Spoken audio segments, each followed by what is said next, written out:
1980. We are in Vienna now. You are looking at the Wien River. Tremendous, isn't it? The city transportation, which runs along the Wien River. Today, we are taking a city tour of Vienna, and we are going to Schönbrunn Palace, which reflects the glorious past of the Habsburgs family. This is the outside of the Schönbrunn Palace, which is similar to the palace in Versailles. The Habsburg family used this palace for many centuries.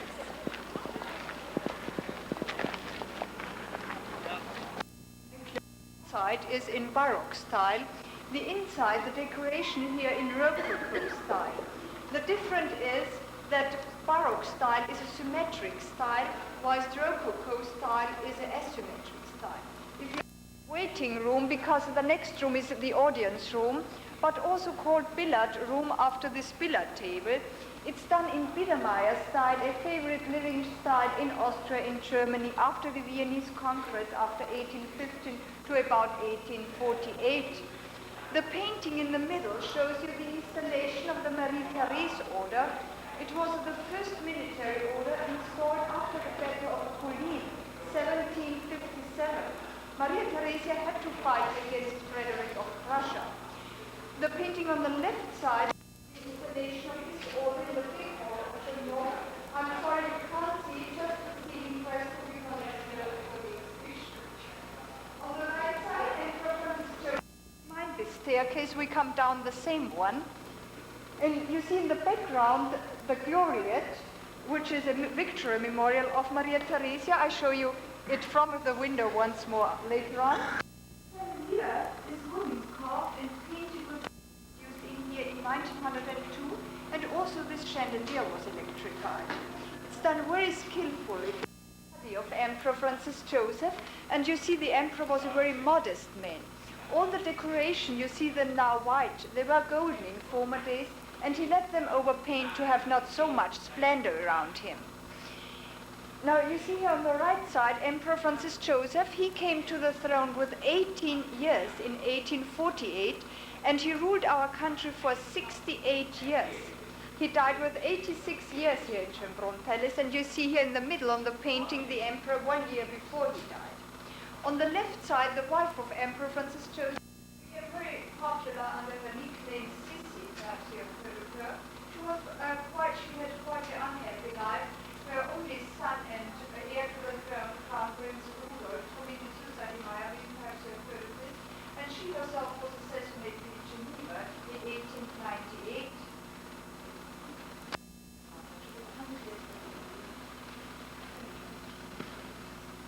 Franz Joseph. And this is the death mask picture up there. This is the bedroom of Franz Joseph and his Queen Elizabeth.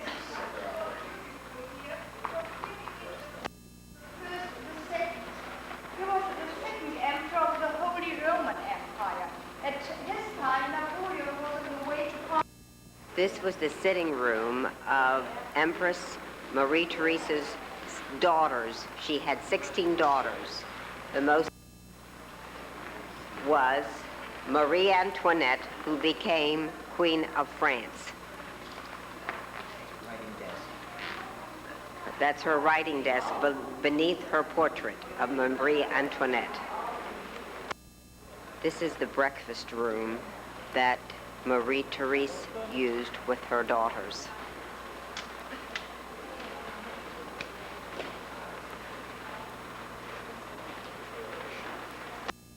This clock has been running for over 200 years, keeping the exact time.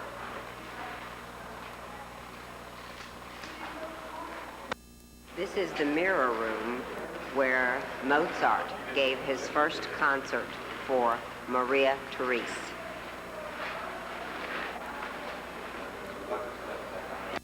These gardens were built as a memorial to Marie Therese. Aren't they beautiful?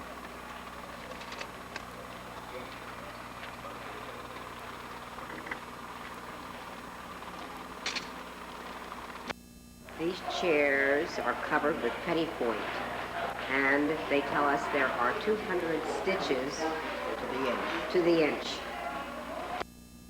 This is the conference room. Look at the beautiful porcelain from China. The chandelier is from Italy.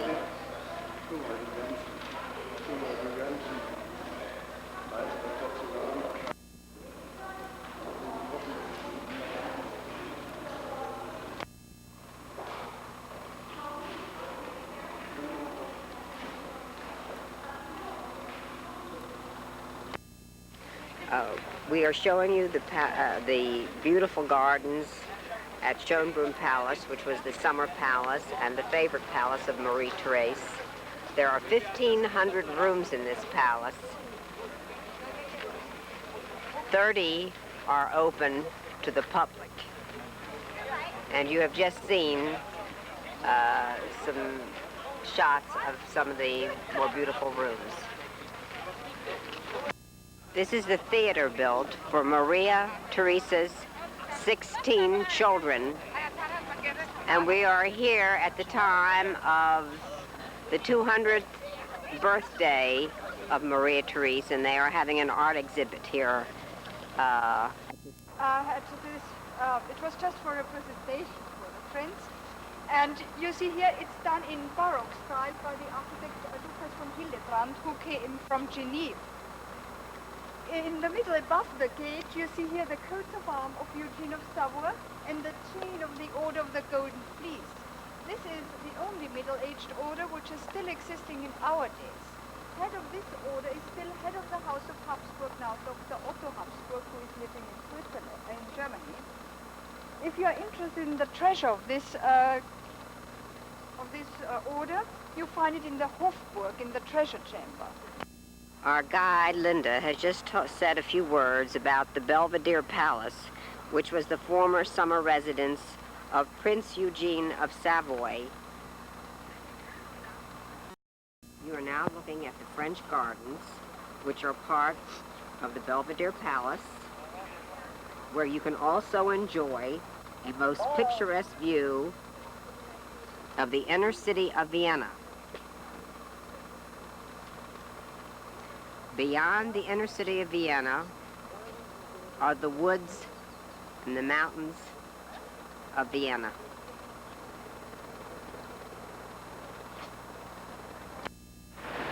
This is the State Opera House, which is open from September to June. And every night, a different opera is presented at this opera house.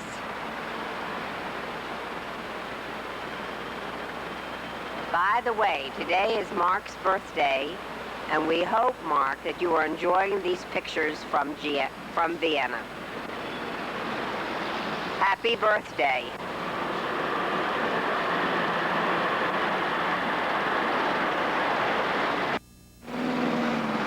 As you can see, the State Opera House is a huge building.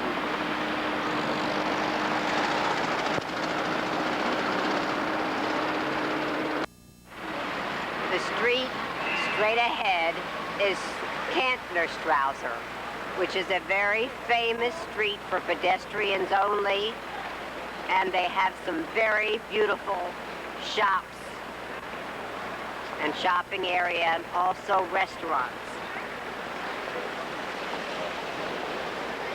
This is the famous Demmel's restaurant. Look at these gorgeous pastries and food. We are just about ready to partake.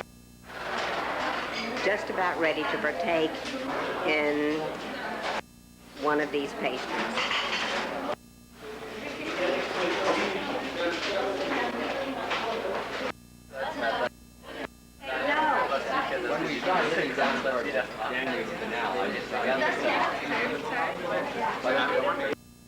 We are now going into Stadt Park, where every day at 4 o'clock they...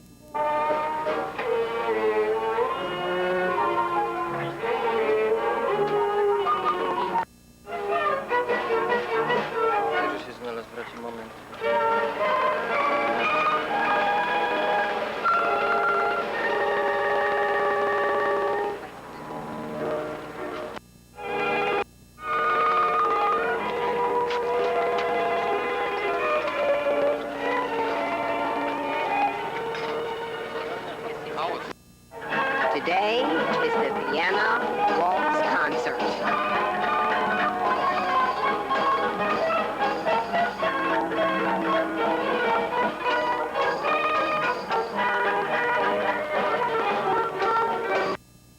This is a statue of Johann Strauss. This park was built in his memory.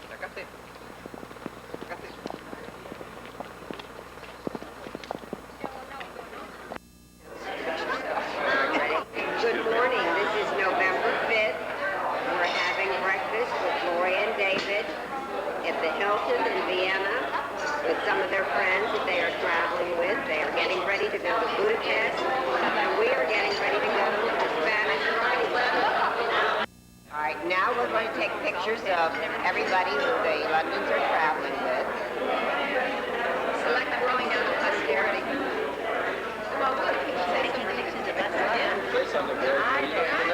I just want to wish, Dave, I just want to wish Mark a happy birthday one day late, and I hope he has many, many more. And I hope you go driving with him soon. I hope my breakfast gets better. Good luck. Their son was 16 yesterday.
sing the keynotes of the national anthem was composed by Joseph Haydn.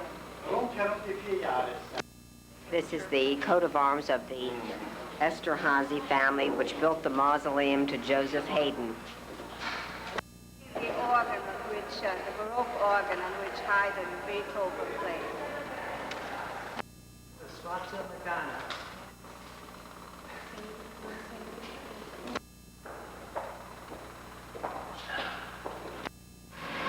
Today is November the 6th, and we are taking a grand tour of Burgenland.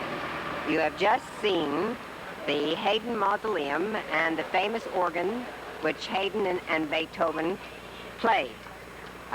We have also seen Luxembourg Palace, which was a famous palace during the Habsburgs. Go ahead. We are in Eisenstadt, which is the capital of Burgenland, and this is the outside of the church where the Black Madonna is. This is the main shopping area of Eisenstadt, which is a very quaint street and old. We are in the wine-growing country, which is molded in the course of history by various peoples. Kennen Sie schwimmen oder Sie reisen das Foto und dann können Sie auch wenn wenn nicht tief ist, können Sie nicht zu Fuß einige Kilometer durch das Wasser warten. Over there, above the tree, is where the Hungarian border is. Just above the tree. Zoom it in. This means it's the border of this state. This is also part of the wine-growing country.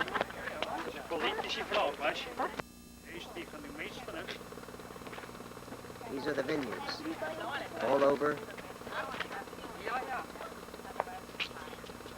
All over Hungary. You are now looking at Lake Neusiedler. This largest steppe lake of Europe, with its enormous reed belt, is a unique paradise for birds. This is another view of Lake Neusiedler, which is a summer resort.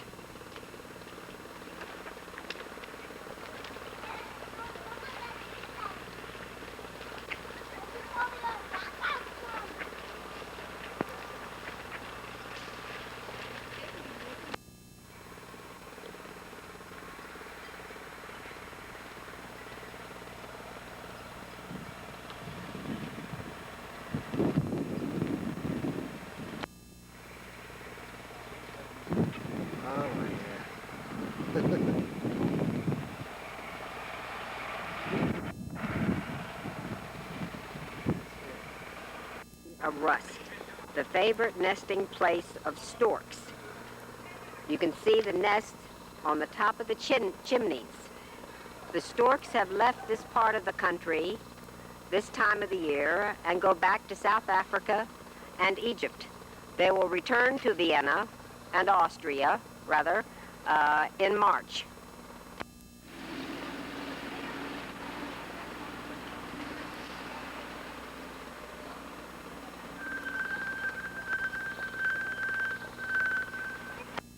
This is a typical wine shop in the old city of Rust, where we will take a sip of its nectar in very shortly. And you know what happens to me when I drink too much wine? Whoop! It's about taking a drink at yourself.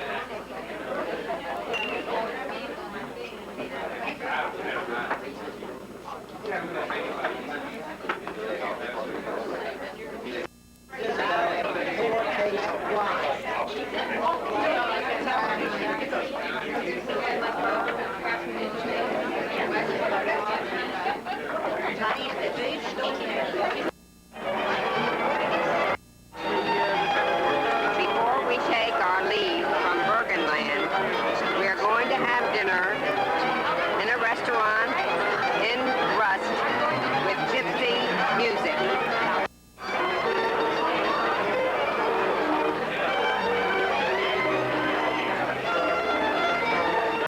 Good morning. Today is November the 7th, 1980. We are going to take a half-day excursion, which not only shows you the beautiful sights surrounding Vienna, but also the pleasantness of the Vienna woods. Our tour will show you the castle of Liechtenstein, the old Roman city of I'm not speaking. This is another lady speaking. which is famous for its thermal springs. Good morning, ladies and gentlemen. We are now going to the former Mayerling Hunting Lodge. Today, a commemorative chapel where the Crown Prince Rudolph, the only son of Emperor Franz Joseph, committed suicide with Baroness Betzera in 1889. This is the entrance. To Mayerling.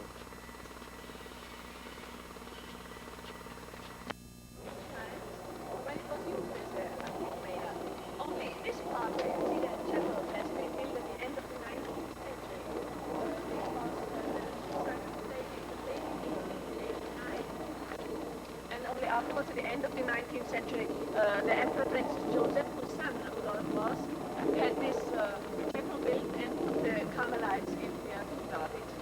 This chapel was built after Crown Prince Rudolph committed suicide. Before it was a chapel, his chambers were located within this building, and this is where he killed himself.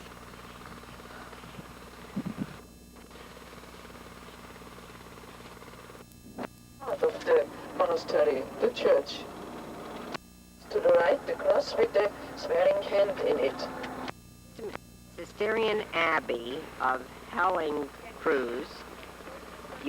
We are visiting the Gothic cloister, which houses the remains of the last Babenberger.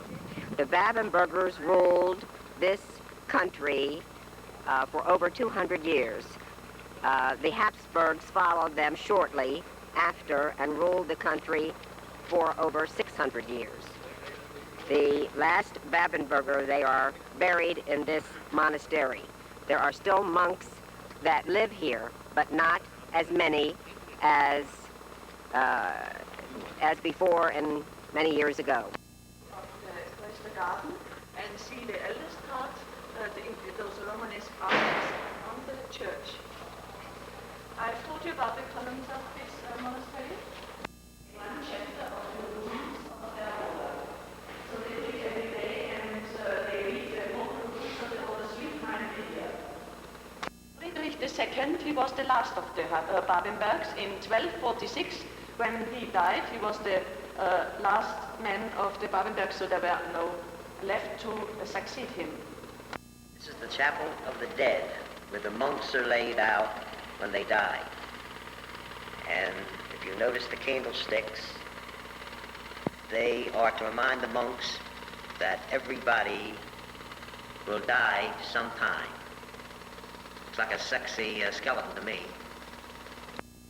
There are only 20 monks that occupy this monastery now.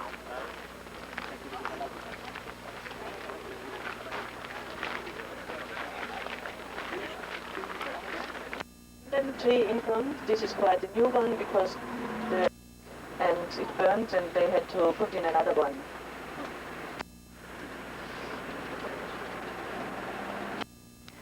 You're now looking at a scene from the Vienna woods. The pictures that we just took were from the home where Franz Schubert composed The Linden Tree. We have arrived at Seagroat. From here, we will take a boat ride on the largest subterranean lake in Europe. We hope you can see a part of the underground subterranean lake. It is quite dark down here. The tunnel leading to the lake was used by the Germans during the Second World War to build parts for aircraft. Italian prisoners of war built these parts. This is also part of the tunnel which leads to the subterranean lake. This is where they kept the horses that worked in the mine. The horses went blind after 2 weeks because they never went into the daylight. 2 years.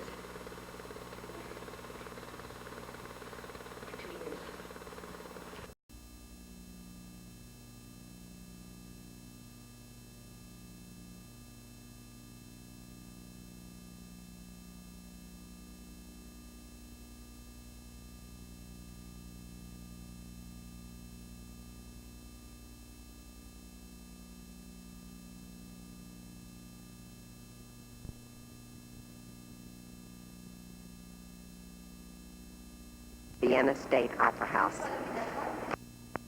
Was constructed in the years 1861 to 1869 by the Vienna architect Siegfried van der Nul.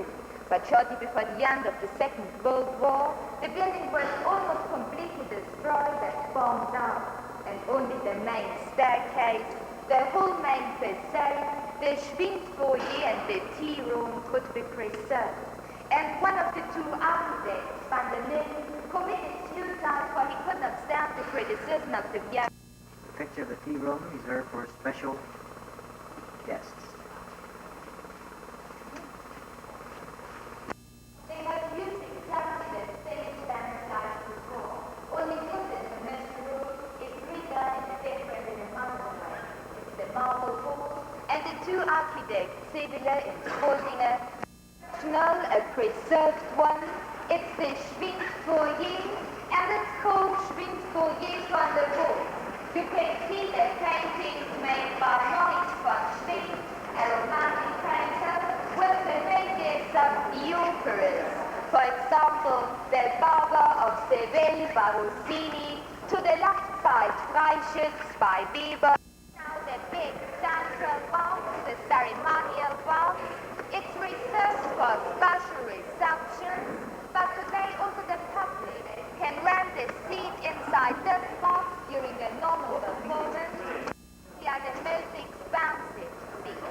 And other places, but there's also standing room up to the fourth and the which is nowadays reserved for the federal president of Austria. I know it's not so good view, but this is traditional. For in former times, these are 1,660 seats and 551 standing spaces. For 120 musicians. And the auditorium with only Johnny. We are standing on the stage of the Vienna Opera House. They are preparing for the Barber of Seville. Backstage.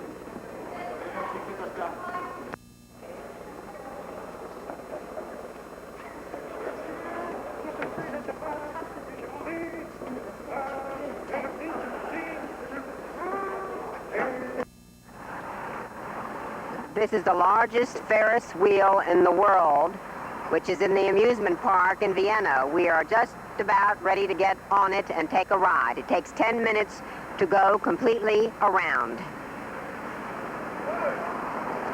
Little statue at the entrance of the park.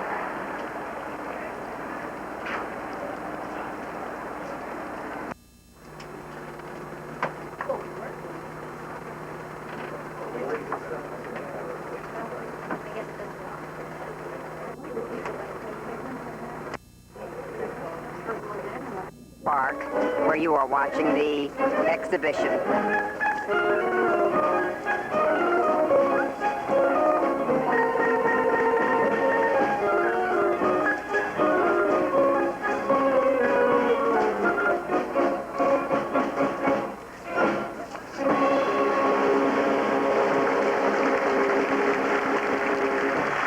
We have arrived at the Grand Winkler Hotel in Salzburg, and we just had to show you the beautiful room they have given us.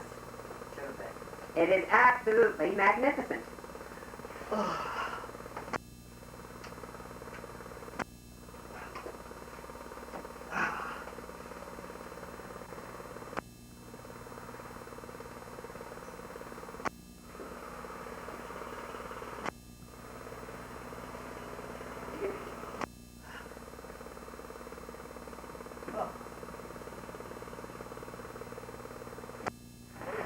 By the Benedictines, and in the wine cellar and in the restaurant they serve you Privatenwein. That means restaurant and the church and wine cellars. That's the buildings here that built in the 17th century. The church you're looking at now is St. Peter's Church, and part of it dates back to the 1930. Behind the church there is the old St. Peter Cemetery. That's a good church, and on the left now is St. Peter inside there.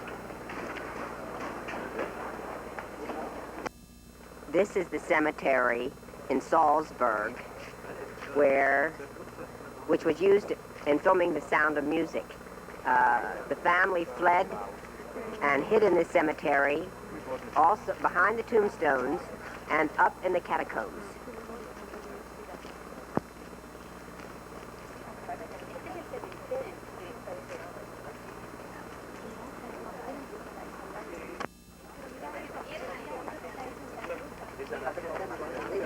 Go ahead.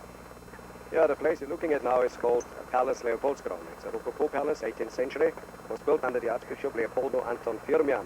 It's owned by the state of Austria, and the state leased it to the Harvard University. They're holding seminars inside there. They call those seminars Salzburg Seminars in American Studies. It was also in the film The Sound of Music. They used it as the house of the Trapp family. The family had tea on the veranda there. And the little lake you see ahead of you here is called Lake Leopoldskron, and was also in the film The Sound of Music. The children fell from the boat. That little summer house you're looking at it now, that's the gazebo, also in the film The Sound of Music. Little met the postman Rolf there. They were singing on 16 going on to 17. That's a little place from The Sound of Music. This is our special guide in Salzburg. He's been very helpful. His name is Willie. You can wave. All right? Yeah. This is the east side of the gazebo where they sang Going 116 and The Sound of Music.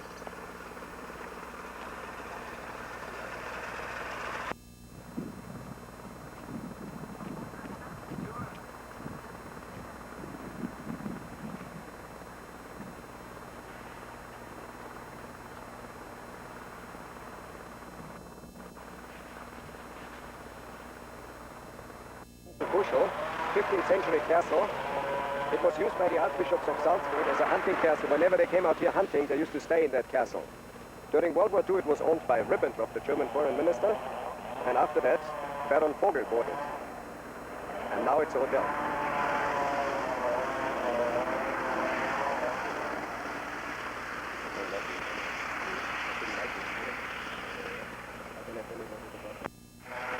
This is the area where they took many of the scenes in The Sound of Music and where Maria did her singing in the countryside.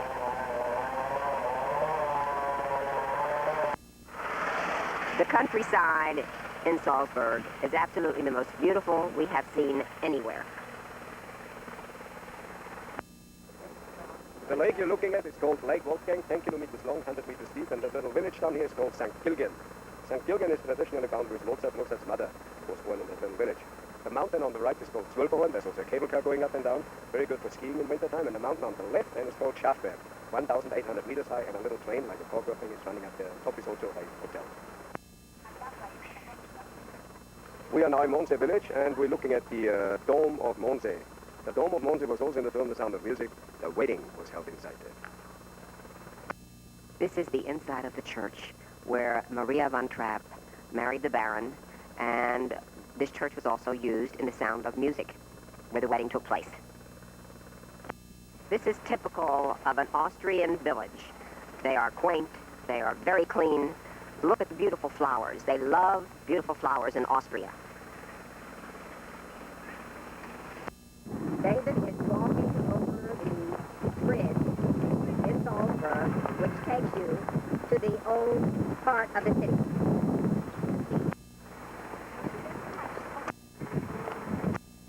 The second bridge is the Mozart walking bridge.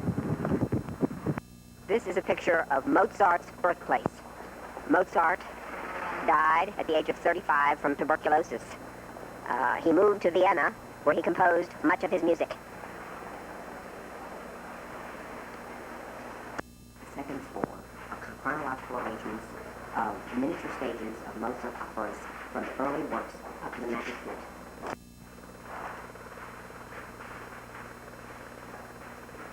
This is a picture of Mozart's first violin.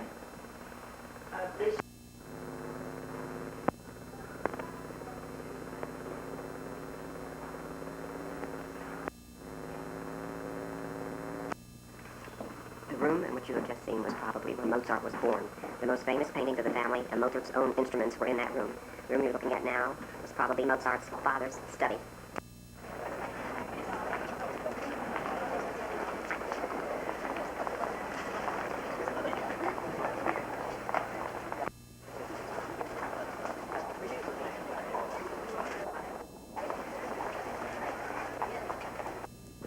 And we are showing you some of the finished products that they make.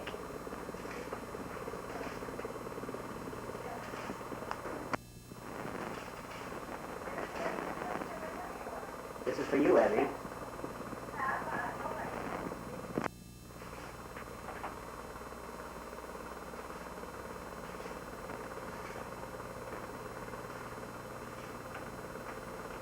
Here are a few of the purchases which we made in this factory. We are now in the old suburbs of Vienna, whose history is closely interwoven with the life and work of great composers. You are looking at Schubert's birthplace. This is the courtyard of Schubert's birthplace. A grand piano made in Vienna for von Schubert. In the background you will see an oil painting of Schubert. These are Schubert's spectacles and announcement of Franz Schubert's death. He died on November 20th, 1828. Schubert was born on January 31st, 1797 in this room. There were 12 children in the family. This is an open kitchen. This is one of the homes of Beethoven, who lived in more than 30 different residences in Vienna.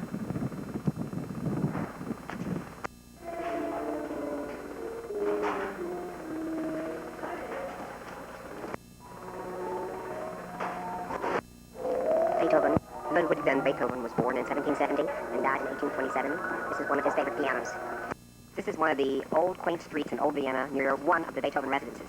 I would like to tell you a little bit more about Haydn's mausoleum, which you saw several rows back. His mausoleum was in Eisenstadt, but his remains were removed 3 times. When he died, they decapitated him so that the surgeons in 1809 could see if the head of a genus was different than others. He was finally laid to rest in the mausoleum in Eisenstadt by the Esterhazy family, which became very famous when they helped the Habsburgs fight the Turks. We have just flown from Vienna to Rome on the Austrian Airways, and we bid Austria auf Wiedersehen. We are now in the airport in Paris.